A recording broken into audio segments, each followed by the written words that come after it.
ಸ್ಥಳೀಯ ಸಂಸ್ಥೆಗಳ ಚುನಾವಣೆಗಳಿಗೆ ಇವಿಎಂಗೆ ಕೋಕ್ ನೀಡಲಾಗಿದೆ. ಬ್ಯಾಲೆಟ್ ಪೇಪರ್ ಬಳಕೆ ವಿಧೇಯಕಕ್ಕೆ ಸಹಿ ಹಾಕಲಾಗಿದೆ. ವಿಧೇಯಕಕ್ಕೆ ಸಹಿ ಹಾಕಿದ ರಾಜ್ಯಪಾಲ ಗೆಹ್ಲೋಟ್ ಇನ್ಮುಂದೆ ಬ್ಯಾಲೆಟ್ ಪೇಪರ್ ಬಳಕೆ ವಿಧೇಯಕಕ್ಕೆ ಸಹಿ ಬಿದ್ದಿದ್ದು ಈಗಾಗಲೇ ವಿಧೇಯಕಕ್ಕೆ ರಾಜ್ಯಪಾಲ ಥಾವರ್ ಚಂದ್ ಗೆಹ್ಲೋಟ್ ಸಹಿ ಹಾಕಿದ್ದಾರೆ. ಗೆಜೆಟ್ನಲ್ಲಿ ಅಧಿಕೃತ ಪ್ರಕಟಣೆಯನ್ನ ರಾಜ್ಯ ಸರ್ಕಾರ ಹೊರಡಿಸಿದ್ದು ಸ್ಥಳೀಯ ಸಂಸ್ಥೆಗಳ ಚುನಾವಣೆಗಳಲ್ಲಿ ಇವಿಎಂಗೆ ಕೋಕ್ ನೀಡಲಾಗಿದೆ. ಬ್ಯಾಲೆಟ್ ಪೇಪರ್ ಬಳಕೆ ವಿಧೇಯಕಕ್ಕೆ ಈಗಾಗಲೇ ಸಹಿ ಹಾಕಲಾಗಿದ್ದು ಕರ್ನಾಟಕ ಸ್ಥಳೀಯ ಸಂಸ್ಥೆಗಳ ಚುನಾವಣೆಗಳಲ್ಲಿ ಎಲೆಕ್ಟ್ರಾನಿಕ್ ಮತಯಂತ್ರಗಳ ಬದಲಿಗೆ ಮತಪತ್ರ ಬಳಸಲು ರಾಜ್ಯ ಸರ್ಕಾರ ನಿರ್ಧರಿಸಿದೆ.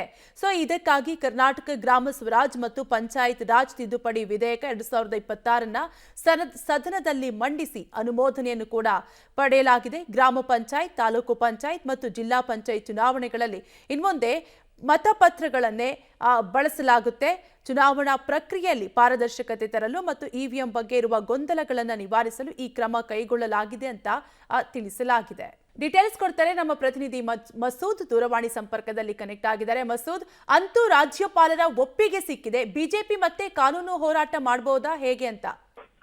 ಕಾವ್ಯ, ಗ್ರಾಮೀಣ ಅಂದ್ರೆ ಗ್ರಾಮ ಪಂಚಾಯತಿ ಮತ್ತೆ ಸ್ಥಳೀಯ ಸಂಸ್ಥೆಗಳ ಚುನಾವಣೆ, ಯಾವುದೇ ಚುನಾವಣೆ ಇದ್ರೂ ಕೂಡ ರಾಜ್ಯದಲ್ಲಿ ಇನ್ನು ಮುಂದೆ ಮತಯಂತ್ರಗಳಾಗ ಅಂದ್ರೆ ಇವಿಎಂ ಮೇಲೆ ಏನ್ ಕಾಂಗ್ರೆಸ್ಗೆ ಅನುಮಾನ ಇತ್ತು, ಈಗ ಇವಿಎಂ ಬಳಕೆ ಬದಲು ಮತಪತ್ರಗಳ ಬಳಕೆಗೆ ರಾಜ್ಯ ಸರ್ಕಾರ ಮುಂದಾಗಿರುವಂತದ್ದು. ಕಳೆದ ಮಾರ್ಚ್ ನಲ್ಲಿ ನಡೆದಂತಹ ಬಜೆಟ್ ಅಧಿವೇಶನದಲ್ಲಿ ಸಂಬಂಧಪಟ್ಟಂತೆ ತಿದ್ದುಪಡಿ ಮಸೂದೆಯನ್ನ ತರಲಾಗಿತ್ತು, ರಾಜ್ಯಪಾಲರ ಅನುಮೋದನೆಗೂ ಕೂಡ ಕಳಿಸಲಾಗಿತ್ತು. ರಾಜ್ಯಪಾಲರು ಇವತ್ತು ಸಹಿ ಹಾಕಿದ್ದಾರೆ ಆ ವಿಧೇಯಕಕ್ಕೆ.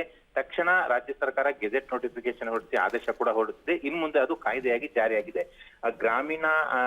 ಗ್ರಾಮ ಪಂಚಾಯತ್ ಮತ್ತೆ ತಾಲೂಕ್ ಪಂಚಾಯತ್, ಜಿಲ್ಲಾ ಪಂಚಾಯತ್ ಯಾವುದೇ ಸ್ಥಳೀಯ ಸಂಸ್ಥೆಗಳ ಚುನಾವಣೆ ಇದ್ರೂ ಕೂಡ ಇನ್ಮೇಲೆ ಮತಪತ್ರಗಳ ಆಧಾರದಲ್ಲೇ ನಡೆಯುತ್ತೆ. ಅಂದ್ರೆ ಇವಿಎಂ ಮತಯಂತ್ರಗಳ ಮೇಲೆ ಕಾಂಗ್ರೆಸ್ ಮೊದಲಿಂದಲೂ ಕೂಡ ಹಲವು ಚುನಾವಣೆಗಳಲ್ಲಿ ಅನುಮಾನಗಳನ್ನ ವ್ಯಕ್ತಪಡಿಸ್ತಾ ಇತ್ತು. ಅದರಲ್ಲಿ ಟ್ಯಾಂಪರಿಂಗ್ ಆಗುತ್ತೆ, ಸರಿಯಾಗಿ ವೋಟ್ ಕೌಂಟ್ ಬರಲ್ಲ, ಇವೆಲ್ಲ ಅನುಮಾನಗಳನ್ನ ಕೂಡ ದೇಶಾದ್ಯಂತ ವ್ಯಕ್ತಪಡಿಸ್ತಾ ಇದೆ ಕಾಂಗ್ರೆಸ್.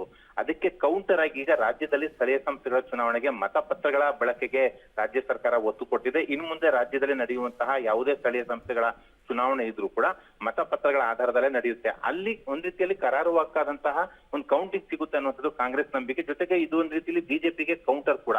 ಹಾಗಾಗಿ ಒಂದ್ ರೀತಿಯಲ್ಲಿ ಇದು ಕ್ರಾಂತಿಕಾರಿಕ ಅಂತ ಹೇಳ್ಬೋದು. ಆದ್ರೆ ರಾಜಕೀಯ ಉದ್ದೇಶಕ್ಕೆ ಈ ಒಂದು ವಿಧೇಯಕ ತಂದಿರುವಂತದ್ದು ಕೂಡ ಕಾಣಿಸ್ತಾ ಇದೆ. ಒಟ್ಟಾರೆಯಾಗಿ ಇನ್ನು ಮುಂದೆ ಸ್ಥಳೀಯ ಸಂಸ್ಥೆ ಯಾವುದೇ ಚುನಾವಣೆ ಇದ್ರೂ ಕೂಡ ಮತಪತ್ರಗಳ ಆಧಾರದಲ್ಲೇ ನಡೆಯುತ್ತೆ ಕಾವ್ಯ ರಾಜ್ಯದಲ್ಲಿ.